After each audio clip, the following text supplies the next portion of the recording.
FIFA world cup फुटबॉलचा. तर त्याच्यातले 2 फेमस खेळाडू, एक म्हणजे मेस्सी आणि दुसरा म्हणजे रोनाल्डो.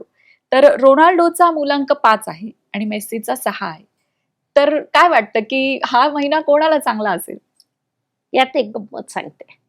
रोनाल्डो आणि मेसी ही दोन्ही नावं मी आयुष्यात पहिल्यांदा ऐकते. मी फुटबॉल मॅच पाहत नाही. बट आपण आज मुलांकावर बोलतोय.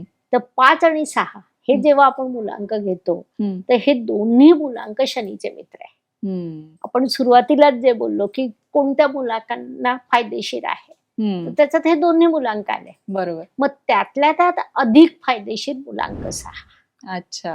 म्हणजे मेसी. हा 5 मुलांक खूप चांगलं प्रेझेंटेशन देईल, परंतु घाईत निर्णय एखादा घेतल्यामुळे त्रास होण्याची शक्यता आहे. आणि दुसरं काय होतं ना की फुटबॉल सारखे मॅच आपण ठाम निर्णय काढू शकतो की कोणती टीम जिंकणार आहे, पण त्यासाठी आपल्याला टीमच्या सगळ्या प्लेयर्सची माहिती पाहिजे. बरोबर, कारण की हा प्रभाव कलेक्टिव्ह असतो.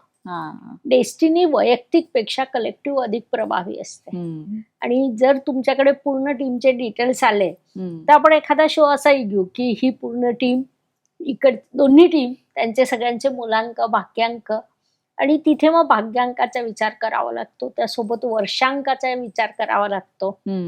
बट स्टील हा जुलै महिना जर आपण विचार केला तर 5 मुलांक आणि 6 मुलांक दोघांना फायदेशीर आहे.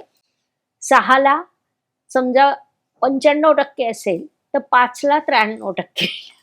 तो 2% फरक यासाठी पडला की बुध ग्रह हा थोडा घाईत निर्णय घेतो, उतावळेपणा करू शकतो. आणि तसं झालं तर मग थोडासा त्रास होऊ शकतो आणि मैदानावर आपल्याला अधिक कळेल.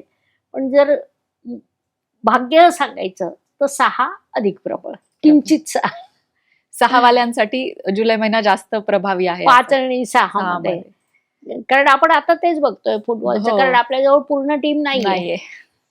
आता वळूया सगळ्या एक एक करून मुलांकाकडे वळूया.